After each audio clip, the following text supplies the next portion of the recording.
আমার ঘরে আমার বউ যতক্ষণ আমি পরকিয়া করবো না ততক্ষণ আমার কোনো দোষ দেখে না।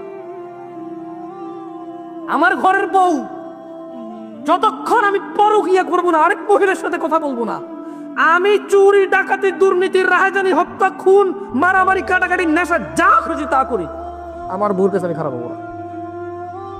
যখনই আমি কোনো মহিলার সাথে কথা বলবো, বাবার বাড়িতে বলবো যে আমরা জামাই তো সে ওটা জানো আর আমার ধোকা দিছে, মানুষই না আরো কত কি বলবে তখন। আস্তাগফিরুল্লাহ আযীম। সরি, আমি জানো আর বলিনি, মানে ওইভাবে বলে, ও আরো খারাপ কথা বলে, আমি ওটা বলিনি। কখন বলে বলতে পারেন আপনার দেশে যত তালাক হয় কি বিষয়ে হয়? জামাই ঘুষ খায় এই জন্য তালাক হয়েছে?